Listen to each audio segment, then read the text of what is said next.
they're a good team, and I'm looking forward to what they do in the future. James Storm with his leg injury. Yeah. Do you think? I think they're going to just James Storm's going to just sit back for the majority of it, and Gunner will do the rest. I think so as well. Hulk Hogan, there's a backstage segment with Hulk Hogan, and he doesn't seem to remember what happened last week. He's like, "Oh, what was that between you and Billy Ray Brooke?" And even though technically it would have been done the same night. Yeah, it would have been done like a little bit earlier. I think Hulk Hogan is becoming senile. I think it's funny when you look at it like that. It's like I understand where he's trying to go with it, but it's funny to just be like, "Well, Hogan, it just happened 3 hours ago. I mean, don't you remember?" And then he was going on about how Sting wasn't going to lose to Bully Ray, and that he'd placed the farm on it or something like that. I didn't get what he was talking about there. It's kind of like you've kind of dug a hole for yourself, because I'm hoping that Sting doesn't win, but does that mean you'd actually lose your farm? Is that how it's going to work? Does Hogan have a farm? That's I don't know. Then it was a really good 8-man tag team match with Bad Influence, Robert Roode, and Austin Aries against James Storm, Gunner, and Chavo Hernandez. I enjoyed this match. Yeah, I quite like the match too. This is what I think James Storm will be doing. I think James Storm would be doing next to nothing in the match at Slammiversary. Yeah, they all did really well. I thought there was I'm excited to see. It was a combination of all the people that are going to be in Slammiversary. Just the faces were with the faces and the heels were with the heels. Yeah. It was really good. It did. I mean, most people are saying, "Oh, I don't care about this tag team match." It's like, "Oh, I don't care. Who are these teams? A bunch of no ones, Hammond Eggers, and things like that. I don't like that people." It made me personally psyched up to see that. It was kind of like what do you call it? Diamond in the mud kind of Diamond thing. in the rough. Yeah. I think this match would be similar to that Bound for Glory of last year, the tag title match. People hated that as well. Did they? Well, yep. So I don't know. Aces and Eights talk about Slammiversary. This was a pretty intense promo. It's like they declare war on TNA, and Billy Ray is not accepting failure from anyone. No, and they touched upon Jeff Hardy's return. Yep. And Billy Ray was like, I thought that we got rid of Jeff Hardy. He should be broken down. He's not got anymore. Go away. Go back home, Jeff Hardy kind of thing. Quite intense, as you said. Yeah. Then it was Bound for Glory video. Yeah, this was just a video just saying where Bound for Glory is taking place, and it takes place in San Diego, I believe. I think so. It's in California. That's all I know. It was it's in America. Yeah, it's in America. So the tickets are available, I believe, next Thursday. I believe. So I wish I could go. To be honest with you, but can't. No money, as per usual. Mickey James for some reason has a championship celebration, and for some bizarre reason, Taz called Mickey James her entrance is a hardcore country. Taz said hardcore country, more like hardcore competitive girl. What the heck are you talking about, Taz? It's insipid commentating. She does a cheap plug, and she teases a heel turn. She was going on about this album that she had made. Oh, it was a very difficult year for me. I made an album. It's I made an album, and this title win, which was probably the third, fourth Knockouts title win that she's had, is the best night in her life. Okay.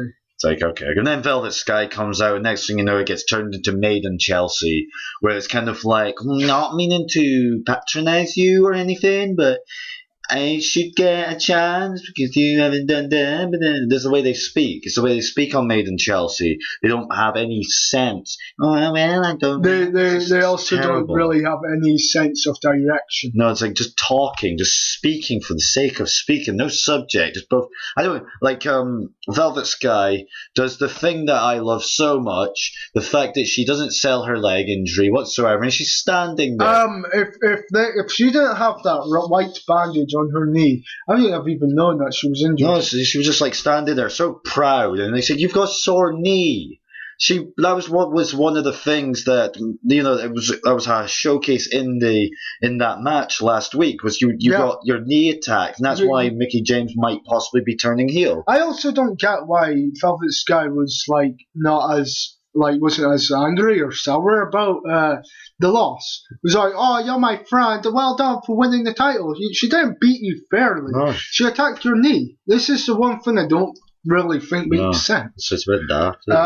Gail Kim comes out and talks about her Slammiversary match with Taryn Terrell, and it's a last woman standing, which they've had this before and it sucked, but hopefully Gail Kim can put on a good match with Taryn Terrell. I mean, Gail Kim is a really good wrestler. Yeah. I mean, she's quite a crazy bumper. She the bumps that she's taken, and it's like if more divas / knockouts could just try and follow the bumping of Gail, then women's wrestling gets such a bad press because no one seems to try. They seem to think it's a beauty contest or something like that. I mean, it's just daft. Kenny King and comes out, Sabin comes out, and then it's Kenny King and Gail Kim versus Sabin and Tara Terrell. It was. I mean, when I don't like Tara Terrell. She's a one-trick pony. All she does is the spear. She was just spear. Or a Lou Fez press into that weird head smacking mat thing. I don't like that either. That's it just looks stupid. She just wouldn't shut up. Nothing that Tara Terrell does is good. I don't like her. But the Kenny King and Chris Sabin bits, that was good. This is both good and bad match at the same time. I'm judging that as if it's two singles matches. Yeah. The women's section sucked because of Taryn Terrell, and the X Division part was really good. Yeah, it was really good. Then after the match, Suicide came out, and he attacked both of them because it's a triple. No. Kenny King was attacking what's his name, Chris Sabin. Yeah. And then Suicide came out he hit him with, he was going to do something on the belt. Yeah. Or something. Oh right, was that what happened? Well, Suicide came out after the match, and then it's a triple threat match, Slammiversary, isn't it? I'm sure it is. Yeah. It's the next Ultimate X match. Yeah, so that's going to be. I'm looking forward to that. That's going to be another good match, I'm sure. And then there was a little video package with Sting speaking about his title wins and stuff, like his best opponents and so on and so forth. This was an alright little video package, and I hope that Sting doesn't get another title shot. No, he doesn't need it. He doesn't need any more title wins or anything like that. He was throughout the whole night. They were always mentioning Sting and Ric Flair kind of thing. And it was kind of like, well, we know that Sting was against Ric Flair and Hogan and people like that. It's like he was against more people though. So it's like, it was kind of like, well, I understood. It's kind of like a crowning moment for him, and he's talking about all his past victories and his glories, his past battles. I agree with you. It was pretty good, And then the main event is AJ Styles against Mr. Anderson in what was a pretty good match. It was pretty good, yeah. This match ended in a DQ because Kurt Angle ran out and did a heel tactic. And then he started attacking AJ Styles. Well, it's like, you can understand why he attacked AJ Styles because of the whole, because AJ Styles didn't really help him, and it's kind of like not knowing as such, and it's because he's against AJ Styles as well. So I mean, I'm a bit confused that, like you said, it was just kind of like, which one, it was Kurt Angle, because AJ Styles is also somewhat of an anti-hero as well. Yeah, he's on his own. He's like the lone outlaw kind of guy. Because that promo he cut it would have been about a month ago, wouldn't it? So maybe a bit longer than a month ago. I think that was after he lost to Daniels in December. So he, it seemed like it was a heel turn. He's like growing his hair out a little bit, and I do like his new look. Yeah, I think it suits him as a bad guy. Really, I really do. I don't think he's a bad guy. I think he's just rebel then. Yeah. So yeah. Like I thought the match was all right. I thought it was pretty good, and overall much better. I mean, Aces and Eights came out and they had a brawl with their opponent's Slammiversary. Yes. And Aces and Eights cleared the ring, and they knocked out Sting, and it was like a whole they had their arms raised, and it was one of those weird picture kind of things. Yeah. Well, it's like overall much better than last week. Yep. I actually had matches, which was nice. I had a main event match, in a way, an ender kind of match.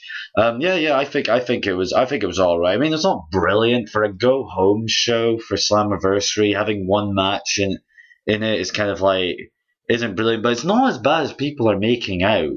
Though, as always, it's always a lot worse than what people make out. I mean, we've given our negative critiques on it, but it's not be all to end all. I mean, gee whiz. Slammiversary, I have all faith in the world that will be pretty good. Yeah, I think it's going to be pretty good. Anyway, I think that's us done. All right, well, we'll see you all later. Bye.